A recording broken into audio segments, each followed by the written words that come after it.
തിരുവചനം തിരുവചനം. ഈശോമിശിഹായ്ക്ക് സ്തുതിയായിരിക്കട്ടെ. ഉൽപ്പത്തിയുടെ പുസ്തകത്തിൻ്റെ 4-ാം അധ്യായത്തിൽ ദൈവം കായേനോട് ചോദിക്കുന്നുണ്ട്, നീ എന്താണ് ചെയ്തത്? ഈ ഒരു വചനത്തെ നമുക്കൊന്ന് ഹൃദയത്തിൽ ധ്യാനപൂർവ്വം പഠിക്കാൻ ശ്രമിക്കാം. കരങ്ങൾ കൂപ്പി കണ്ണുകളടച്ച്, എൻ്റെ പൊന്നു തമ്പുരാനെ, ഈ വചനം ഞങ്ങൾക്കായിട്ടൊരുക്കുന്ന ആത്മീയ വിരുന്ന് സ്വീകരിക്കാനും ഉൾക്കൊള്ളാനും അത് ജീവിതത്തിൽ സ്വാധീനമാകാനുമുള്ള കൃപ ഞങ്ങൾക്ക് ഏകണമേ. തമ്പുരാൻ്റെ കരങ്ങളിൽ ഈ നിമിഷങ്ങളെ മുഴുവനും ചേർത്ത് വയ്ക്കുകയാണ്. പങ്കെടുക്കുന്ന എല്ലാ വ്യക്തികളെയും വചനം കേൾക്കുന്നവരെ മുഴുവനും കർത്താവെ ഏറ്റെടുത്ത് വഴി നടത്തി വിശുദ്ധീകരിച്ച് അനുഗ്രഹിക്കണമേ. അമ്മേ, പ്രത്യേകം പ്രാർത്ഥിക്കണേ.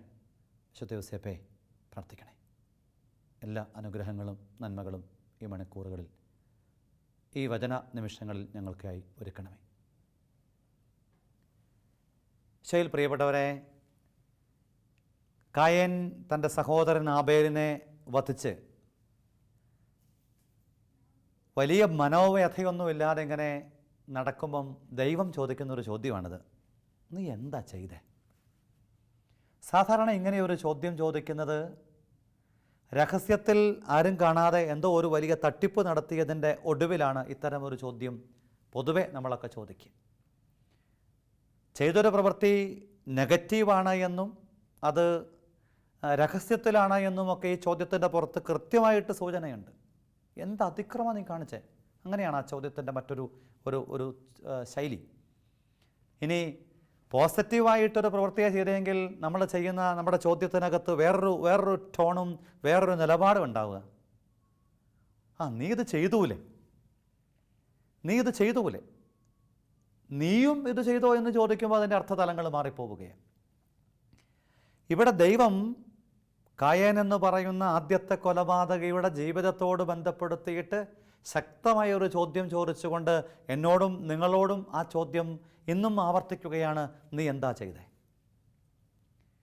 സൃഷ്ടിച്ചവനും രൂപപ്പെടുത്തിയവനും നിൻ്റെ ജീവിതത്തിൽ അനുഗ്രഹമാകാൻ വേണ്ടിയിട്ട് സ്വപ്നം കണ്ടവനുമായ ദൈവം സഹോദരൻ്റെ കാവൽക്കാരനാകാനും അവൻ്റെ ജീവിതത്തെ ദൈവം ആഗ്രഹിക്കുന്ന വിധത്തിൽ പൊതിഞ്ഞ് സൂക്ഷിക്കാനുമുള്ള ഉത്തരവാദിത്വത്തിൻ്റെ മേഖലയിൽ നിന്ന് ഇടറിമാറിയെന്ന് മാത്രമല്ല, അസൂയമൂത്ത് അവനെ ഈ ഭൂമിയിൽ നിന്നും ഉന്മൂലനം ചെയ്യുക കൂടി ചെയ്തപ്പം ആ ഡിഗ്രി വളരെ ഭാരപ്പെടുത്തുന്ന അല്ലെങ്കിൽ ഭയപ്പെടുത്തുന്ന ഒന്നായിട്ട് മാറിയിട്ടുണ്ട്. അതുകൊണ്ടാണ് അത്ര ശക്തമായൊരു ചോദ്യം, നീ എന്താ ചെയ്തേ?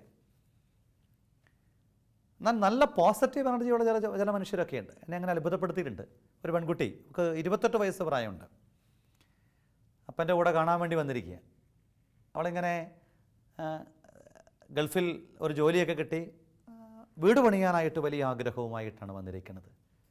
മാതാപിതാക്കളാണെങ്കിൽ ഇത്രയും പ്രായമായതുകൊണ്ട് അവളോട് വേഗം തന്നെ അവളെ കെട്ടിച്ചു വിടാനുള്ള തീവ്ര ശ്രമത്തിലാണ്. അപ്പോൾ എനിക്ക് അവരെ പരിചയമുണ്ട്. അപ്പനോടും അമ്മയോടും കല്യാണത്തിന് വേണ്ടി എന്നെ നിർബന്ധിക്കേണ്ട ഇപ്പം, കാരണം എനിക്കൊരു വീട് നല്ലത് പണിതിട്ട് വേണം കല്യാണം കഴിക്കാൻ. കാരണവന്മാർ ഇവൾ 28 വയസ്സൊക്കെ ആയതുകൊണ്ട് വലിയ സങ്കടം, അച്ഛനൊന്ന് പറയാച്ച എന്ന് പറഞ്ഞു. ഞാൻ ഈ പെൺകുട്ടിയോട് സംസാരിക്കുമ്പോൾ എന്നോട് പറയുകയാണ്, അച്ഛാ, ഞാൻ അങ്ങനെ ഒരു തീരുമാനമെടുക്കാനായിട്ട് കാരണമുണ്ട്. എൻ്റെ വീട്ടിൽ എനിക്കൊരു അനുജനുണ്ട്. അവൻ ഒരു വികലാംഗനാണ്. സ്വന്തമായിട്ട് വീട്ടിൽ നിന്ന് ഒരു ടോയ്ലറ്റിൽ പോലും പുറത്തു പോകാൻ കഴിയാത്ത വിധം ആരോഗ്യ ബുദ്ധിമുട്ടുള്ളവനാണ്. ഒരു ഇടിഞ്ഞു വീഴാറായ വീടാണ്. എൻ്റെ അപ്പനും അമ്മയും വളരെ കഷ്ടപ്പെട്ടാണ് എന്നെ വളർത്തി വലുതാക്കി ഈ ഒരവസ്ഥയിൽ എത്തിച്ചത്. ഒരുപക്ഷെ വിവാഹ ജീവിതം കഴിഞ്ഞ് ഞാൻ എത്തുന്ന വീടോ അതിൻ്റെ പശ്ചാത്തലങ്ങളോ എൻ്റെ വീടിനെ സഹായിക്കാനായിട്ട് തയ്യാറുള്ള ഒന്നാകണമെന്ന് നിർബന്ധമില്ല. അതുകൊണ്ട് എൻ്റെ മനസ്സിൽ ശക്തമായൊരു തീരുമാനമുണ്ട്.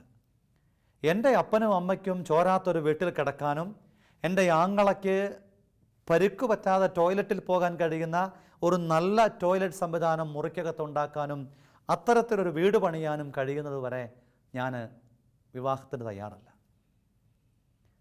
ഒരുപക്ഷെ ആധുനികതയെ വല്ലാതെ സ്വാധീനിക്കുന്ന ഒരു പെൺകുട്ടിയുടെ ജീവിതമാണ്. പുതിയ തലമുറ ഇങ്ങനെ സ്വന്തം കാര്യം സിന്ദാബാദ് എന്നൊക്കെ പറഞ്ഞിട്ട് എൻ്റെ കാര്യം നടന്നാൽ മതി, ബാക്കിയുള്ളവർ ജീവിക്കുകയോ മരിക്കുകയോ അതൊന്നും എൻ്റെ വിഷയമല്ല എന്നൊക്കെ പറയുന്ന കാലഘട്ടത്തിൽ ഈ പെങ്കൊച്ച് പറയുക, ഞാനിങ്ങനെ ഒരു തീരുമാനമെടുക്കുമ്പം അതെൻ്റെ മാതാപിതാക്കളോട് കാണിക്കുന്ന ഒരു അനീതിയായിട്ടും എൻ്റെ ആങ്ങളയോട് കാണിക്കുന്ന ഒരു ദൈവനിന്ദാപരമായ പ്രവൃത്തിയായിട്ടും എൻ്റെ മനസ്സാക്ഷി എന്നോട് പറഞ്ഞതുകൊണ്ടാണ് ഞാൻ അങ്ങനെ ഒരു തീരുമാനമെടുക്കുന്നത്.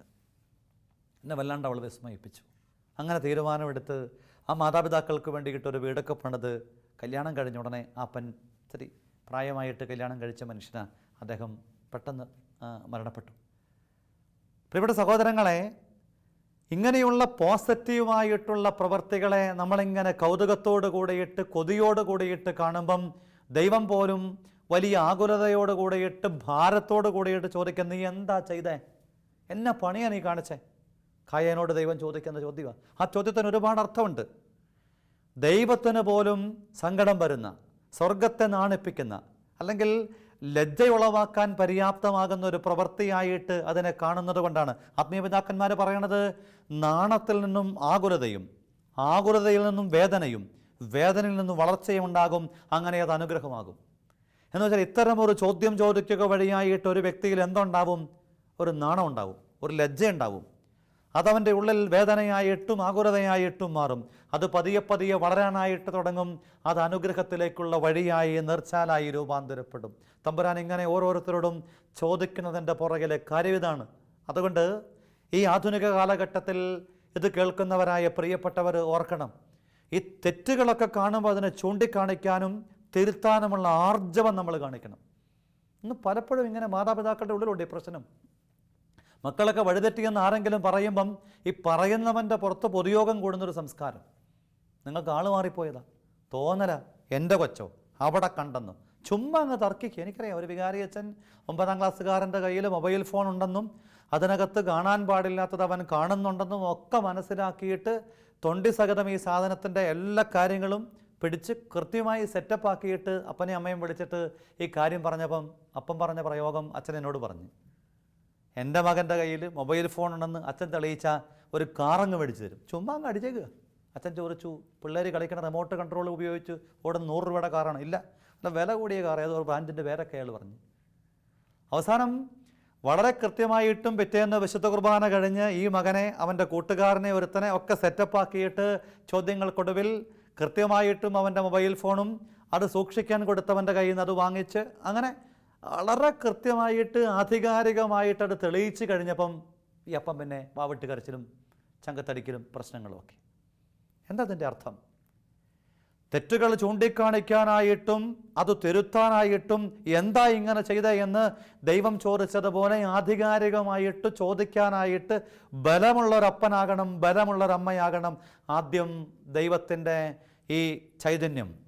തമ്പുരാൻ ഇങ്ങനെയൊക്കെ ചോദിക്കാനായിട്ട് ബലമുണ്ടായത് ദൈവമായതുകൊണ്ട് തീർച്ചയായിട്ടും നമുക്കോരോരുത്തർക്കും ഒരു മകൻ്റെ, ഒരു മകളുടെ ജീവിതത്തോട് നീ എന്തുകൊണ്ട് ഇങ്ങനെ ചെയ്തുവെന്ന് ചോദിക്കാനായിട്ട് ആധികാരികത കിട്ടുന്നത് നമ്മുടെ ജീവിതത്തിൽ ആവശ്യമില്ലാത്ത ബന്ധങ്ങളോ ബന്ധനങ്ങളോ ആസക്തികളോ നമ്മുടെ ജീവിതത്തിൽ ഇല്ലാതിരിക്കുമ്പോഴാണ്.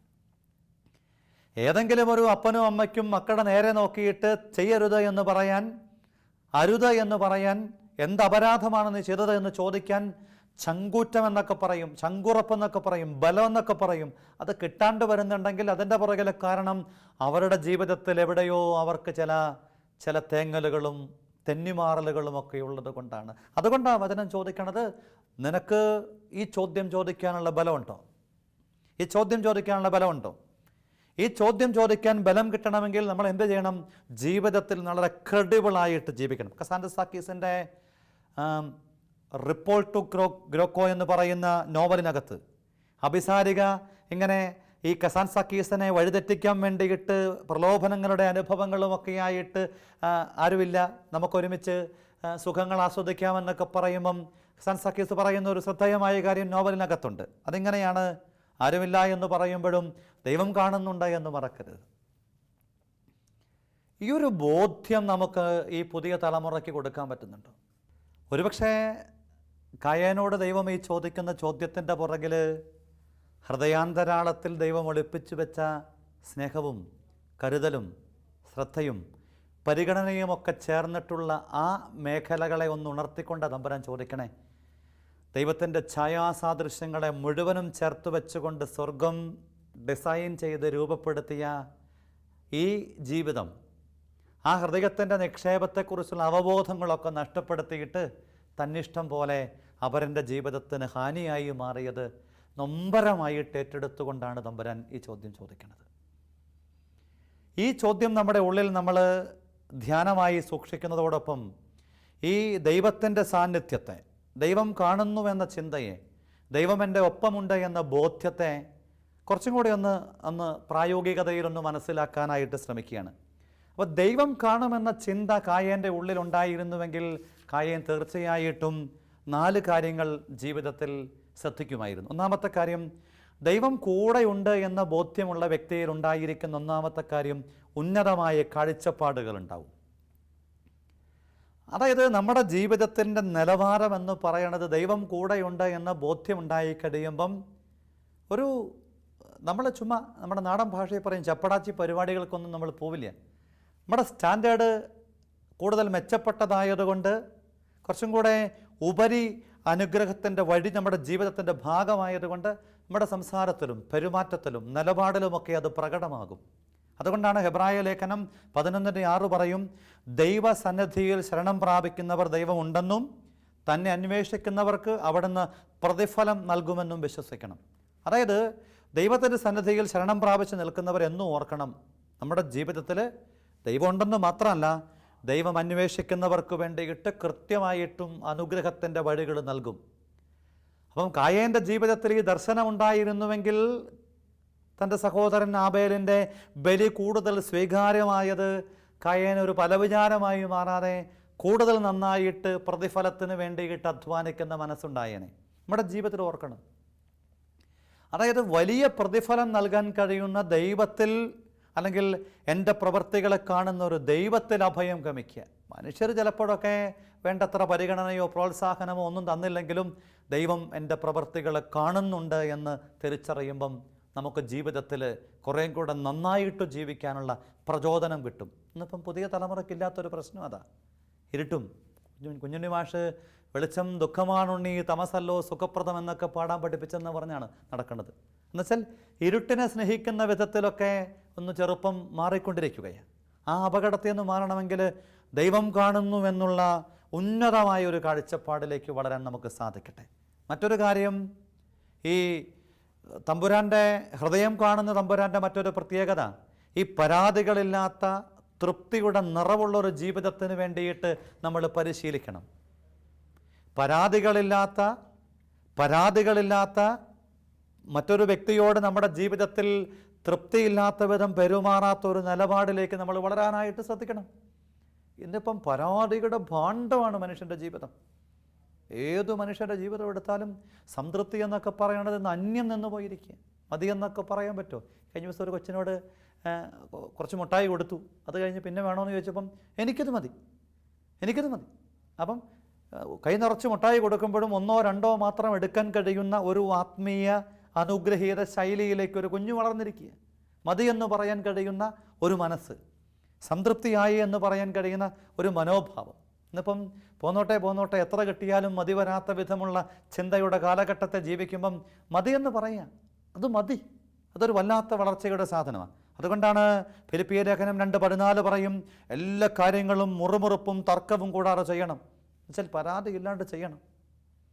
ഇന്നിപ്പോൾ നമ്മൾ കാണുന്ന ലോകത്തിൻ്റെ ട്രെൻഡ് എന്ന് പറയണത് മൊത്തം കുറ്റപ്പെടുത്തലാണ്. അത് പഞ്ചായത്ത് ശരിയല്ല, സർക്കാർ ശരിയല്ല, ഗവൺമെൻറ് ശരിയല്ല, കോവിഡിൻ്റെ മാനേജ്മെൻറ്റ് ശരിയല്ല. ഇങ്ങനെ ഒരു നെഗറ്റീവ് എനർജി കൊണ്ട് നമ്മുടെ ചുറ്റുപാടുകൾ ഇങ്ങനെ നിറഞ്ഞു നിൽക്കുമ്പം നമുക്ക് ഈ ദൈവത്തിൻ്റെ സാന്നിധ്യത്തെ, ദൈവികമായ ചൈതന്യത്തെ നമുക്ക് സ്വന്തമാക്കാൻ പറ്റിയല്ല. നമ്മളിങ്ങനെ ഒരു ഒഴുക്കിനൊത്ത് ജീവിച്ച് നീന്തി കടന്നു പോകുന്നവരായി മാറിപ്പോകും. ഈ ഒഴുക്കിനൊത്ത് നീന്തി കടന്നു പോകുമ്പോൾ ഒരു കാര്യം ശ്രദ്ധിക്കണം, ഈ പരാതിയുടെ ഭാണ്ഡക്കെട്ട്. വീട്ടിലൊക്കെ അപ്പച്ചൻ പറഞ്ഞിരുന്ന ഒരു കാര്യമാണ്, വല്ലവൻ്റെയും വീട്ടിലെ വെഴുപ്പ് നമ്മുടെ വീട്ടിൽ എന്തിനാ കൊണ്ടുവന്ന് അലക്കണേ, പോസ്റ്റ്മാൻ്റെ പണിയെടുക്കരുത്. വല്ല വീട്ടിലെയും വസ്തുക്കളെ, വല്ല വീട്ടിലെയും സാധനത്തെ അവിടെ നിന്നെടുത്ത് ഇവിടെ കൊണ്ടുപോയി കൊടുക്കുന്ന പോസ്റ്റ്മാൻ്റെ പണി. നമുക്കിങ്ങനെ പരാതിയില്ലാതെ തൃപ്തിയോടുകൂടിയിട്ട് എനിക്ക് എന്ത് കിട്ടിയാലും മതി എന്ന് പറയാൻ, ആത്മസംതൃപ്തിയോടുകൂടി ആയിരിക്കാൻ, ദൈവം തരുന്ന വലിയ അനുഗ്രഹത്തെക്കുറിച്ച് ഓർക്കാൻ അങ്ങനെയൊക്കെ പറ്റുമോ? അങ്ങനെയൊക്കെ പറ്റിയാൽ ജീവിതത്തിന് മാറ്റം ഉണ്ടാവും. അതാണ് രണ്ടാമത്തെ കാര്യം. മൂന്നാമത്തെ ഒരു കാര്യം, മുൻവിധിയില്ലാതെ നമുക്ക് കാര്യങ്ങളെ കാണാൻ പറ്റുമോ? നമ്മുടെ കാഴ്ചപ്പാടുകൾ ശ്രേഷ്ഠമായി കഴിയുമ്പം, പരാതിയില്ലാതെ സംതൃപ്തിയുടെ ജീവിതമായി നമ്മുടെ ജീവിതം മാറിക്കഴിയുമ്പം നമുക്ക് മുൻവിധികളില്ലാതെ കാണാനായിട്ട് പറ്റും. മുൻവിധിയില്ലാതെ കാര്യങ്ങളെ കാണാൻ പറ്റും. ഇന്ന് പലപ്പോഴും വളരെ അപകടകരമാണ്. എല്ലാം മുൻവിധിയോടെ കാണുന്നത്. മത്തായി സുവിശേഷം 7:1 പറയും, വിധിക്കപ്പെടാതിരിക്കാൻ നിങ്ങളും വിധിക്കരുത്. അപ്പോസ്തല പ്രവർത്തനം 10:34 പറയുന്നുണ്ട്, മനസ്സിലാക്കുന്ന ദൈവം എന്നെ മനസ്സിലാക്കുന്ന ദൈവം തിരിച്ച് വ്യത്യാസം കാണിക്കില്ല. ദൈവം ആളുകളെ മനസ്സിലാക്കിയിട്ട് കൃത്യമായിട്ട്, ദൈവത്തിന് മാത്രമേ അത് പറ്റുള്ളൂ, കൃത്യമായിട്ട് ഒരാളെ വിധിക്കാൻ, വിമർശിക്കാൻ ദൈവത്തിനേ കഴിയൂ. യോഹന്നാന്റെ സുവിശേഷം 7:24 പറയുന്നുണ്ട്, പുറമേ കാണുന്നതനുസരിച്ചല്ല വിധിക്കേണ്ടത്, നീതിയായിട്ട് വിധിക്കണം. പലപ്പോഴും നമുക്ക് ഈ ആളുകളുടെ ഉള്ളറിയത്തില്ല. നമ്മളിങ്ങനെ ഒരാൾ പിരിവിന് വരുന്നു, ഇപ്പോൾ ബസ്സിലൊക്കെ ഒരാൾ പിരിവിന് വരുമ്പോഴത്തേക്കും നമ്മുടെ ഉള്ളിൽ ഇതൊക്കെ തട്ടിപ്പാണ്. അങ്ങനെയുണ്ട് ചില ആൾക്കാർ, എല്ലാം തട്ടിപ്പാണ്. അങ്ങനെ ചിന്തിക്കാനൊന്നും പാടില്ല. ഒരു കുറിപ്പ് വായിച്ച് ഓർമ്മിക്കുന്നുണ്ട്. ബസ്സിനകത്ത് ഇങ്ങനെ മഞ്ഞ പേപ്പർ എല്ലാവർക്കും വിതരണം ചെയ്യുന്നു ഒരു വ്യക്തി. നമുക്കൊക്കെ മുൻകൂട്ടി അറിയാം അതിനകത്ത് തന്നെ ആയിരിക്കുന്നു, ഞാനിങ്ങനെ ഇന്നയാൾ, എനിക്ക് അപകടം പറ്റി, അങ്ങത് പറ്റി, ഇത് പറ്റി, ആളുണ്ട്, ഭാര്യയുണ്ട്, മക്കളുണ്ടെന്നൊക്കെ പറഞ്ഞ സാധനമാണ്. എന്തായാലും താല്പര്യമില്ലാതെ ഈ കുറിപ്പിങ്ങനെ വെറുതെ അങ്ങനെ വെച്ചുകൊണ്ടിരുന്നപ്പം അയാൾ കുറിപ്പിട്ട് കഴിഞ്ഞ് കാശ് മേടിക്കാൻ വേണ്ടി കിട്ടും, കുറിപ്പ് തിരിച്ചു വാങ്ങാനും കടന്നു വരുമ്പം താല്പര്യമില്ലാതാണെങ്കിലും ഈ കുറിപ്പ് മടക്കി കൊടുത്തപ്പം അറിയാതെ ഈ കൊടുത്തയാളുടെ കണ്ണിൽ ഉടക്കുകയാണ് അതിനകത്തെ പേര് എന്ന് സ്വന്തം ഈശ്വരൻ. എന്ന് വെച്ചാൽ ആ മനുഷ്യൻ്റെ പേരാ അത് പറയണേ. അറിഞ്ഞോ അറിയാതെയോ ഈ വ്യക്തിയെ അത് വല്ലാണ്ടൊന്ന് സ്വാധീനിക്കുകയാണ്. മുൻവിധികളില്ലാതെ എന്തുകൊണ്ട് എനിക്ക് ആ വ്യക്തിയെ കാണാൻ കഴിഞ്ഞില്ല? അവസാനത്തെ കാര്യം, ഒരു സമർപ്പണമാണ് ദൈവത്തിരുമുമ്പിൽ നമ്മൾ ഓരോരുത്തരും സ്വന്തമാക്കേണ്ട പ്രധാനപ്പെട്ട കാര്യം. ദൈവം കാണുന്നുവെന്ന ചിന്ത വളർന്നാൽ സമർപ്പണത്തിൻ്റെ മനസ്സുണ്ടാവും. കാരണം എന്താ? ഇതൊന്നും എൻ്റെ അല്ല. 1 കൊരിന്ത്യർ 4:7 എല്ലാം ദാനമായിരിക്കെ സ്വന്തമെന്ന് അവകാശപ്പെടാൻ ഒന്നുപോലുമില്ല. ഒന്ന് നന്നായിട്ട് ഉറങ്ങാൻ പോലും നമ്മളെ കൊണ്ട് പറ്റൂല. പേടിച്ചു പോയാൽ ഉറക്കം നഷ്ടപ്പെടും. ഏറ്റവും എളുപ്പമുള്ളൊരു പണിയാണ് ഉറങ്ങുക എന്ന് പറഞ്ഞാൽ. അത്രയ്ക്ക് എളുപ്പമെന്ന് നമ്മൾ കരുതുന്ന പ്രവൃത്തി പോലും നന്നായിട്ടൊന്ന് ഭയപ്പെട്ടാൽ പിന്നെ സാധ്യമല്ല. അർത്ഥം ഇത്രയേ ഉള്ളൂ പ്രിയപ്പെട്ട സഹോദരങ്ങളെ. ഈ സമർപ്പിക്കുന്ന മനസ്സുള്ള വ്യക്തികൾക്കാണ് ജീവിതത്തിൽ അനുഗ്രഹത്തെ സ്വന്തമാക്കാനായിട്ട് കഴിയുക. യാക്കോബ് ശ്ലീഹ 4:7 പറയും, ദൈവത്തിന് നമ്മൾ വിധേയരായിട്ട് ജീവിക്കണം. വീണ്ടും യാക്കോബ് ശ്ലീഹ പറയാണ്, ദൈവത്തോട് ചേർന്ന് നിൽക്ക്, അവിടെ നിങ്ങളോട് ചേർന്ന് നിൽക്കും. 1 പത്രോസ് 5:6 പറയുന്നുണ്ട്, ദൈവത്തിൻ്റെ ശക്തമായ കരത്തിൻ്റെ കീഴിൽ താഴ്മയോടെ നിൽക്കണം, തക്ക സമയത്ത് അവിടെ നിന്ന് ഉയർത്തും. പ്രിയപ്പെട്ടവരെ, വചനം നമ്മളോട് പറയുന്ന ഈ ആത്മീയ വിചാരങ്ങളൊക്കെ ഹൃദയത്തിൽ ചേർത്ത് വെച്ചോണം. ദൈവം കാണുന്നുവെന്ന് ചിന്തിക്കാൻ തുടങ്ങുമ്പം, ഹൃദയം കാണുന്ന ദൈവത്തിൻ്റെ മുമ്പിൽ ജീവിതത്തിന് നിലപാടുകൾ എടുക്കാൻ തുടങ്ങുമ്പം, നമ്മൾ കായനോട് ദൈവം ചോദിക്കുന്ന ഈ ചോദ്യത്തിൻ്റെ ആ ചോദ്യം ചോദിക്കാൻ ഇടവരാത്ത വിധം ജീവിക്കും. നീ എന്താ ചെയ്തേ? അതിന് പകരം എന്തൊക്കെയോ നന്മ ചെയ്തതിൻ്റെ, ആരെയൊക്കെയോ സ്നേഹിച്ചതിൻ്റെ, ആർക്കൊക്കെയോ ഉപകാരം ചെയ്തതിൻ്റെ ആത്മനിർവൃതിയോട് കൂടിയിട്ട് ജീവിക്കാൻ പറ്റണം. ഏതൊരു പ്രവൃത്തിയുടെ പുറകിലും ദൈവത്തിൻ്റെ കരമുണ്ടെന്നും ദൈവത്തിൻ്റെ ഇടപെടലുണ്ടെന്നൊക്കെ അറിയണം. ഈ അടുത്ത നാളിൽ വായിച്ചൊരു കുറിപ്പെന്നെ വല്ലാണ്ട് സ്വാധീനിച്ചു. മകൻ്റെ പരീക്ഷയ്ക്ക് വേണ്ടി വളരെ ആഗ്രഹത്തോടു കൂടിയിട്ട് ദൈവം അത്ഭുതകരമായി ആ ബുദ്ധിമുട്ടുള്ള വിഷയത്തിൽ ഇടപെടാൻ വേണ്ടി ഒത്തിരി പേരോട് പ്രാർത്ഥന ചോദിച്ച് അമ്മയും പ്രിയപ്പെട്ടവരുമൊക്കെ തിരി കത്തിച്ച് വെച്ച് പരീക്ഷയുടെ സമയം മുഴുവനും പ്രാർത്ഥിച്ചു. ആരോ വിളിച്ച് ചോദിക്കുക എളുപ്പമായിരുന്നോ എന്ന്. അമ്മ പറഞ്ഞു, ഇല്ല, ഉറപ്പായിട്ടും എളുപ്പമായിരിക്കും, നമ്മൾ അതുപോലെ പ്രാർത്ഥിച്ചതല്ലേ. പിന്നീട് ഉച്ച കഴിയുമ്പോൾ മകൻ വിദേശത്താണ്. അവൻ വിളിച്ചിട്ട് അമ്മയോട് സങ്കടത്തോടെ പറയണം, അമ്മേ, എനിക്ക് പരീക്ഷ എഴുതാൻ പറ്റിയില്ല. എന്താ പറ്റിയേ? ഞാൻ വൈകിയാണ് കടന്നത്, കൂട്ടുകാരനോട് വിളിക്കാൻ പറഞ്ഞു, അവൻ വിളിക്കാൻ മറന്നുപോയി, ഞാനും ഏറ്റില്ല. ഞാൻ എഴുന്നേറ്റ് വന്നപ്പോഴത്തേക്കും പരീക്ഷയുടെ സമയം ഹോളിൽ എൻട്രി കിട്ടാത്ത വിധം വൈകിപ്പോയി. വലിയ സങ്കടത്തോട് കൂടിയിട്ട് ഈ അമ്മ ഇങ്ങനെ കഴിയാണ്. പെട്ടെന്ന് എങ്ങനെയൊക്കെയോ ആത്മീയമായിട്ട് അതിനെ അതിജീവിക്കാൻ ശ്രമിച്ചു. ഒരു 3-4 ദിവസത്തിനുള്ളിൽ വേറൊരു സംഭവം നടന്നു. ഇവർക്ക് വളരെ അടുപ്പമുള്ള ഒരു ഹോസ്റ്റൽ നടത്തുന്ന ഒരു സ്ഥലത്തുനിന്ന് ഒരു കുഞ്ഞിൻ്റെ പഠനത്തോട് ബന്ധപ്പെടുത്തി പഠനം മുടങ്ങിയ ഒരു കുഞ്ഞിന് ഹോസ്റ്റൽ ഫീസ് കൊടുക്കാനും ട്യൂഷൻ ഫീസ് കൊടുക്കാനും ഒക്കെ ആയിട്ട് ഈ അമ്മയോട്, ഈ കുടുംബത്തോട് പറയുന്നു. തെല്ല് ഭാരത്തോടു കൂടിയാണ് അവരത് ചെയ്യുന്നു. തൊട്ടടുത്ത ദിവസം മകൻ വീണ്ടും ഫോൺ വിളിച്ച് അമ്മയോട് പറയണം, അമ്മേ, വലിയൊരു അത്ഭുതം സംഭവിച്ചിരിക്കുകയാണ്. അത് മറ്റൊന്നും ആയിരുന്നില്ല, അന്ന് നടത്തിയ പരീക്ഷ ചില ടെക്നിക്കൽ പ്രശ്നങ്ങൾ കൊണ്ട്, കോപ്പിയടി പോലെ എന്തോ സംഭവിച്ചത് കൊണ്ട് അത് ക്യാൻസലാക്കിയിരിക്കണം. ദൈവം കാണുന്നുവെന്ന ചിന്തയോട് കൂടിയിട്ട് എന്ത് പ്രവൃത്തികൾ ചെയ്താലും അത് ദൈവം അനുഗ്രഹമാക്കി രൂപാന്തരപ്പെടുത്തും. ദൈവം കാണുന്നില്ല എന്ന് വിചാരിച്ച് പലതും ചെയ്യുമ്പം എൻ്റെ മനസാക്ഷി, എൻ്റെ അകക്കാമ്പ് എന്നോട് ആവർത്തിച്ച് ചോദിക്കും, നീ എന്താണ് ചെയ്തത്? നമുക്കും ഈ ചോദ്യത്തെ ദൈവം കാണുന്നുവെന്ന അവബോധത്തോടു കൂടെ കൈകാര്യം ചെയ്ത് അനുഗ്രഹമാക്കാം. ഒരു നിമിഷം പ്രാർത്ഥിക്കാം. കർത്താവേ, കരുണയോടെ ഞങ്ങളെ കാക്കണമേ. വേദനയോടെ തമ്പുരാൻ ഞങ്ങളുടെ അടുത്ത് വന്നിട്ട് എന്തായി കാണിക്കണേ, എന്നെ പണിയത് എന്നൊക്കെ ചോദിക്കാനിടയാകാത്ത വിധം എന്തു ചെയ്താലും ദൈവം കാണുന്നുവെന്ന അവബോധത്തോടു കൂടെ ചെയ്യാൻ, നന്മയുടെ നേർസാക്ഷ്യങ്ങളാകാൻ, നന്മ ചെയ്യുന്നതിൽ മടുപ്പില്ലാതെ ജീവിക്കാൻ, അങ്ങനെ ഞങ്ങളുടെ ജീവിതം ഒരു അനുഗ്രഹമാക്കാൻ കൃപ തരണമേ. ഈശോയെ, എല്ലാ അനുഗ്രഹങ്ങളും ഏകണമേ. എല്ലാ നന്മകളും അനുഗ്രഹങ്ങളും പ്രാർത്ഥനകളും ദൈവം എല്ലാവരെയും അനുഗ്രഹിക്കട്ടെ. ഈശോ മിശിഹായ്ക്ക് സ്തുതിയായിരിക്കട്ടെ.